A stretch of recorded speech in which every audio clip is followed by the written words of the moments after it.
time you walk into the room, got me feeling crazy, like my heart boom boom. Any other boy would stare, but me I look away, cause you're making me scared. Trying not to breathe, 1, 2, 3. Halo semua, kembali lagi bersama saya Odilia Frederik, mahasiswa program studi keperawatan Fakultas Ilmu Kesehatan Universitas Katolik Indonesia 1 Padus Lutek. Pada kesempatan ini, saya akan membawakan sebuah pidato tentang penyakit malaria yang seringkali kita anggap sepele. Selamat menyaksikan. Malaria adalah penyakit menular yang disebabkan oleh parasit Plasmodium dan ditularkan ke manusia melalui gigitan nyamuk Anopheles yang terinfeksi. Penyakit ini umumnya ditemukan di daerah tropis dan subtropis. Penyebab malaria disebabkan oleh infeksi parasit Plasmodium. Ada beberapa jenis parasit Plasmodium yang dapat menyebabkan malaria pada manusia, yaitu yang pertama, Plasmodium falciparum, yaitu jenis ini paling berbahaya dan dapat menyebabkan malaria berat yang seringkali berakibat fatal jika tidak ditangani dengan cepat. Yang kedua, Plasmodium vivax. Jenis ini paling umum dan dapat sering menyebabkan malaria tertiana atau demam setiap 3 hari. Parasit ini bisa bertahan di hati selama berbulan-bulan, bahkan bertahun-tahun dan dapat kambuh. Yang ketiga, Plasmodium malaria menyebabkan malaria quartana atau demam setiap 4 hari. Gejala bisa timbul lama setelah terinfeksi dan dapat menyebabkan infeksi kronis serta gangguan ginjal. Yang keempat, Plasmodium oval. Jenis ini jarang terjadi dan gejalanya mirip dengan malaria vivax. Banyak ditemukan di Afrika dan Pasifik Barat.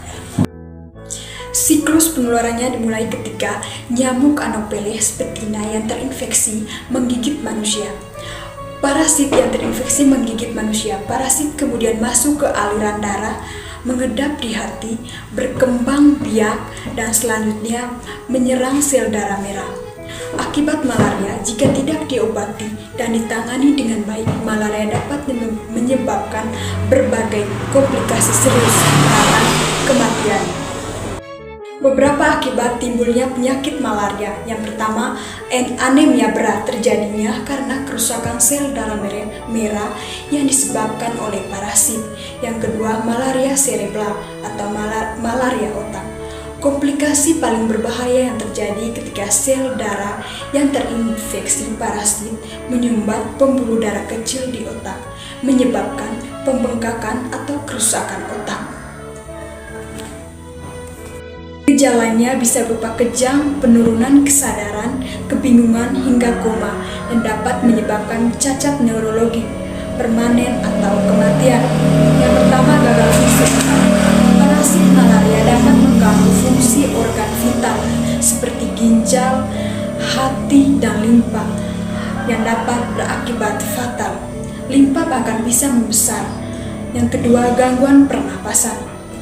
Akibat penumpukan cairan di paru-paru atau edema paru sehingga penderita sulit bernapas. Hipoglikemia, kadar gula darah rendah yang parah terutama pada wanita hamil, dapat menyebabkan koma atau kematian. Yang berikut, gangguan neurologis. Selain kejang dan koma, infeksi Plasmodium falciparum dapat menyebabkan kelumpuhan atau kebingungan. Tanda dan gejala malaria. Gejala malaria umumnya muncul 10-15 hari setelah gigitan nyamuk yang terinfeksi. Namun, pada beberapa kasus, gejala dapat muncul lebih cepat atau 7 hari atau lebih lambat beberapa bulan jika parasit bertahan dalam keadaan tidak aktif.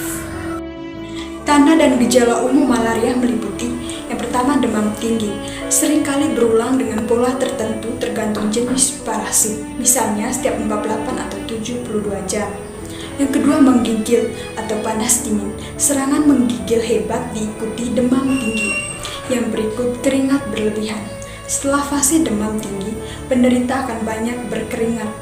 Yang pertama, sakit kepala. kepala, kelelahan atau lemas. Yang berikut nyeri otot dan sendi, mual dan muntah, dan diare.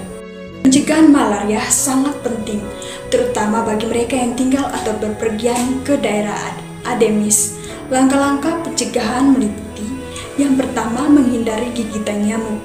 Yang kedua, menggunakan kelambu berinsektisida, terutama saat tidur. Yang berikut, menggunakan repellent anti nyamuk yang mengandung DEET atau picaridin. Yang berikut, mengenakan pakaian yang menutupi seluruh tubuh, seperti baju berlengan panjang, celana panjang, dan kaos kaki, terutama pada sore dan malam hari saat nyamuk lebih aktif. Pilih pakaian berwarna terang karena nyamuk lebih tertarik pada warna gelap. Yang berikut, memasang kawat atau jaring anti nyamuk pada pintu dan jendela rumah, serta memastikan pintu dan jendela tertutup rapat. Yang berikut, menghindari aktivitas di luar ruangan terutama pada sore dan malam hari. Yang berikut, membersihkan lingkungan. Yang berikut, mengurus dan membersihkan bak mandi secara rutin. Tidak menggantung pakaian di dalam rumah yang dapat menjadi tempat nyamuk bersarang. Yang berikut, menghilangkan genangan air di sekitar rumah. Yang berikut, menggunakan obat-obatan profilaksis atau pencegahan. Yang berikut, jika bepergian ke daerah endemi malaria, konsultasikan dengan dokter untuk mendapatkan obat profilaksis yang sesuai. Yang berikut, vaksin RTS adalah vaksin malaria pertama yang terbukti efektif dalam mengurangi risiko malaria, terutama pada anak-anak di daerah endemi. Yang berikut, perlindungan ekstra untuk kelompok berisiko. Yang berikut, wanita hamil, balita, dan orang dengan sistem kekebalan tubuh yang lemah lebih rentan terhadap infeksi malaria berat, sehingga perlu perlindungan ekstra atau menghindari bepergian ke daerah endemis jika memungkinkan, meskipun pencegahan sudah dilakukan. Sekian dan terima kasih.